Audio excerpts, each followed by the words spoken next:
Hey everyone, hope you all are fine. So in this video, we will be discussing about a particular and very important topic that is suicide in India. और इसके अंदर हम एक और important topic पे बात करेंगे, वो है CAPF के लगभग 1205 जवानों ने सुसाइड किया है 2012 से लेके 2021 तक। सो हमारा फोकस इसमें सिर्फ CAPF के साथ साथ सुसाइड पे भी रहेगा, ठीक है। That is very important issue in India. So आप देख सकते हैं, सबसे पहले हम डिस्कस करेंगे कि इंडिया में सुसाइड्स का क्या यहाँ पे सिचुएशन है।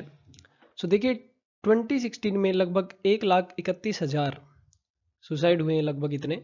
लेकिन आप अगर आप ध्यान से देखें तो ये ग्राफ एक बार डिक्रीज होकर फिर लगातार इंक्रीज हुआ है, एंड डेफिनेटली कोविड-19 के टाइम पे बहुत ज़्यादा सुसाइड देखने को मिला और डेफिनेटली रेट ऑफ सुसाइड भी इंक्रीज हो गया। दैट इज़ वेरी इंपॉर्टेंट, क्योंकि देखिए हम मेंटल हेल्थ की बहुत कम बात करते हैं इंडिया में।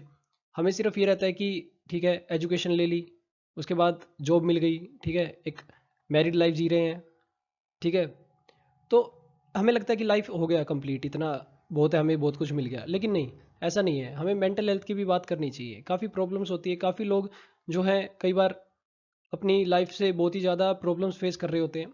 ओके, हमें उनसे बात करनी चाहिए, ठीक है। इससे क्या होगा कि देखिए, money is not that much important, ठीक है। मेन बात है कि आप अगर किसी से बात करते हैं तो उससे आप उसकी प्रॉब्लम सोल्व कर पाएंगे। सो बेशक ही वो व्यक्ति रुपए कम कमाए, लेकिन अगर उसका बर्डन कम हो जाता है सो उसकी लाइफ बहुत ही अच्छी हो जाएगी, ठीक है। सो अभी हम देखेंगे सुसाइड रेट अलग अलग स्टेट्स का और एजुकेशन क्वालिफिकेशन के हिसाब से काफ़ी सारे ग्राफ यहाँ पर हम डिस्कस करेंगे। देखिए, अगर हम स्टेट की बात करें तो सबसे ज़्यादा सुसाइड हमें महाराष्ट्र में देखने को मिलते हैं, then Tamil Nadu, then Madhya Pradesh. Exam के लिए काफ़ी इंपॉर्टेंट डाटा है ये, ठीक है। अब आप देखेंगे उत्तर प्रदेश में सबसे कम है अगर हम बात करें। ओके, अगर हम इस ग्राफ में बात करें, अदर स्टेट्स में काफ़ी और भी स्टेट हैं वैसे, सबसे कम और बाकी स्टेट्स में भी मिलेगा, लेकिन अगर इस ग्राफ में यहाँ तक जाएं हम, तो यूपी में 3.1% सुसाइड है और महाराष्ट्र में 13% सुसाइड रेट है, ठीक है। फिर तमिलनाडु, मध्य प्रदेश एंड वेस्ट बंगाल। उसके बाद देखिए, अगर हम एज ग्रुप के हिसाब से बात करें तो अगर आप इस डाटा को ध्यान से देखिए, देखिए 18 से 30 साल के जो मेल हैं वो हैं लगभग 34,629 मेल, और 18,073 जो है महिलाएं, और ट्रांसजेंडर जो हैं 16। और 30 से 45 साल की बात करें तो उसमें भी सबसे ज़्यादा सुसाइड देखने को मिलते हैं। तो बेसिकली बात करें ओवरऑल तो 18 से 45 की जो एज है इंडिया में, जो एक यंग एज मानी जाती है, जो एक इकोनॉमिकल एज मानी जाती है, काफ़ी प्रोडक्टिव एज है, उसमें सुसाइड ज़्यादा देखने को मिलते हैं। यानी we need to take it seriously. Okay, हमें इसको सीरियस लेना पड़ेगा, इस इशू को, और सोल्व करना पड़ेगा, वरना हमारी यंग जनरेशन किस तरफ जा रही है, that is very difficult to understand. इसके बाद आ जाइए, देखिए अगर हम उनके सोशल स्टेटस के हिसाब से देखें तो मैरिड लोगों ने ज़्यादा सुसाइड किया है यहाँ पर। लगभग 73,093 मेल हैं और 28,085 फीमेल हैं, और ट्रांसजेंडर हैं 3। लेकिन अनमैरिड भी ज़्यादा दूर नहीं है। यस, इनके हिसाब से देखा जाए तो 24,967 जो है मेल हैं और लगभग 11,826 फीमेल और 11 ट्रांसजेंडर है। तो आप देख पाएंगे कि मैरिड जो लोग हैं वो ज़्यादा सुसाइड कर रहे हैं इंडिया में। So yes, you need to take it very seriously. इसको अपने घर में हमें बात करनी चाहिए सभी से, ठीक है। शाम को थोड़ी देर इकट्ठा बैठना चाहिए, इससे काफ़ी सारी प्रॉब्लम्स रिसॉल्व हो जाती हैं। आगे देखिए, अगर हम उनके एजुकेशन स्टेटस की बात करें तो देखिए, अगर हम किसी प्रोफेशनल ग्रेजुएट की बात करें तो बहुत कम डाटा है, बहुत कम परसेंटेज है। लेकिन वहीं पे अगर हम बात करें 10+2 की, तो आप देख सकते हैं सबसे ज़्यादा नियरली 23.4%। सो यस, एजुकेशन के टाइम पे ही इतने ज़्यादा सुसाइड देख रहे हैं, बाद में तो कैसे लाइफ में जो प्रॉब्लम्स है वो फेस करने का उनको कहाँ से जज्बा आएगा, आप देख सकते हैं। सो आप अपने घर में अगर कोई बच्चे हैं तो उनसे बात कीजिए, ज़्यादा बर्डन मत डालिए उन पे एग्जाम्स का। आप देख सकते हैं, डाटा आपके सामने है, ठीक है। इसके बाद अगर हम बात करें कोजिज क्या है, देखिए कोजिज है फैमिली प्रॉब्लम सबसे ज़्यादा 33.6%। उसके बाद illness, then drug, married relation, love affairs, ये सब।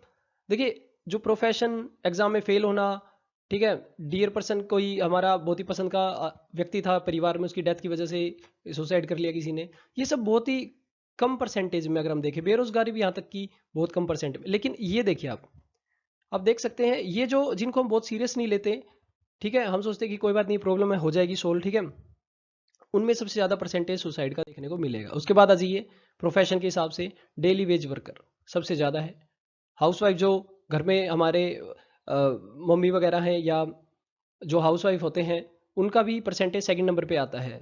वेरी सीरियस इशू, ठीक है।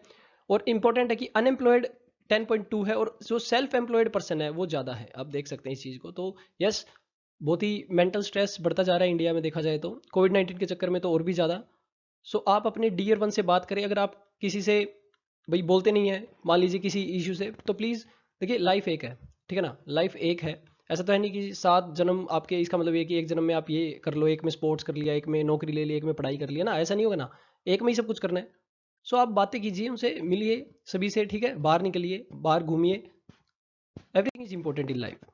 सो आप देख सकते हैं गवर्नमेंट ने इसके लिए क्या किया। देखिए, किरण नाम से एक ministry of social justice and empowerment ने एक हेल्पलाइन निकाला है 1800, ठीक है, ये नंबर है आपका इसमें। तो यहाँ पे सितंबर 2020 में इंडिविजुअल व्यक्ति से बात करने के लिए, उसकी मेंटल हेल्थ सपोर्ट के लिए, और काफ़ी एनजीओज वगैरह होती है, वर्कशॉप लगाती है सुसाइड के बारे में, डिस्कशन कैसे उसको, उनके माइंड से जो बर्डन है वो कैसे रिलीज किया जाए। अब आ जाइए जो इंपॉर्टेंट न्यूज़ जो इसके अंदर डिस्कस करने वाले थे। सीएपीएफ में देखिए हाईएस्ट सुसाइड रेट है, मिनिस्ट्री ने कल बताया है। सो सीएपीएफ में देखिए हमारे पास 6 फोर्सेज होती हैं, Assam rifles, BSF, CISF, CRPF, ITBP, NSG and SSB. One by one हम देखेंगे। अगर सीएपीएफ सुसाइड डाटा के हिसाब से चलें तो 156 पर्सनल ने 2021 में सुसाइड किया है, मिनिस्ट्री ने बताया ये लोकसभा में ट्यूसडे को, ठीक है। लेकिन 2012 से अगर 2019 तक अगर हम इन सबको काउंट करें तो 1205 का ये डाटा आ जाता है। और सबसे ज़्यादा जो इंक्रीज देखने को मिला वो था कोविड-19 में, यानी 2020 में 143 and 156 in 2021। So this is very serious issue. Assam rifles के बारे में देखिए, इन सभी के बारे में हम बात करेंगे अब एग्जाम पॉइंट ऑफ व्यू से। असम राइफल देखिए सबसे पुराना ब्रांच है इसका, 1835 में। इसका असम राइफल नाम रखा गया 1917 में, ठीक है। और ये डिफिकल्ट टेरेन में वगैरह, जो अपने नॉर्थ ईस्टर्न स्टेट्स की तरफ जो डिफिकल्ट टेरेन है वहाँ पर ये काम करते हैं, ठीक है। सेकंड है बीएसएफ। बीएसएफ की बात करें तो इसका गार्ड पाकिस्तान और बांग्लादेश के बॉर्डर पे है।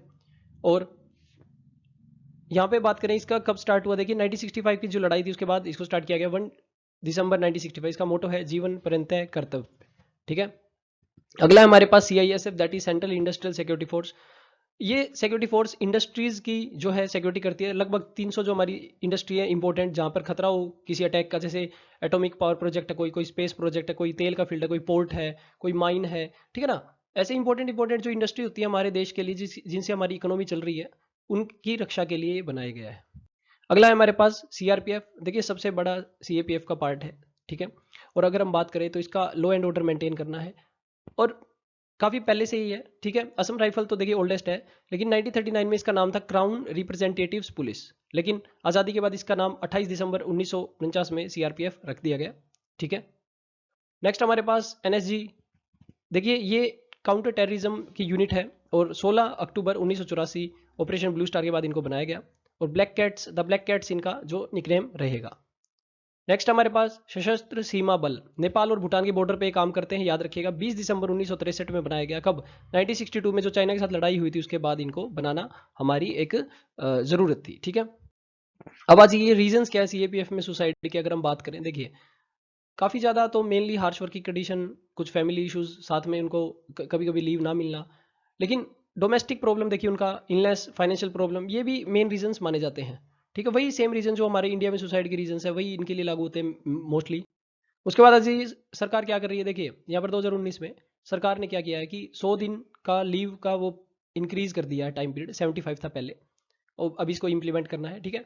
कैजुअल लीव जो, जैसे हमें अगर हम बात करें डिफेंस पर्सनल्स को कैजुअल लीव मिलता है, ठीक है, ऐसे ही सीएपीएफ का भी जो लीव है कैजुअल लीव, उसको 15 से 30 दिन का कर दिया जाएगा। और अक्टूबर 2021 में एक टास्क फोर्स बनाया गया चेक करने के लिए कि भाई ये सुसाइड वगैरह क्यों हो रहे हैं, ठीक है, क्या रीज़न है इनका, इसको रिजोल्व करने का क्या तरीका हो, ठीक है, रेमेडियल मेजर्स सजेस्ट करो। और आर्ट ऑफ लिविंग कोर्सेज शुरू किए गए हैं सीएपीएफ के लिए, सो दैट उन सबसे वो रिलैक्स रहें। और स्पोर्ट्स फैसिलिटी है, कम्युनिकेशन फैसिलिटी वगैरह, इन सब में हमारा एडिक्वेट एंटरटेनमेंट इनको मिले। फिर उसके बाद हमारे पास है कि इनको सरकारी क्वार्टर वगैरह मिले, अकोमोडेशन मिले, जहाँ पे नौकरी कर रहे हैं, मान लीजिए जम्मू कश्मीर एक ऐसी जगह जहाँ पर इनका घर नहीं है, ठीक है। फिर रूटीन योगा, मेडिटेशन, ये सब करें। तो मिनिस्ट्री ऑफ होम अफेयर्स का ये कहना है कि हम काफ़ी सारे एक्शन ले रहे हैं सो दैट सुसाइड बिल्कुल मिनिमाइज हो जाए, ओके।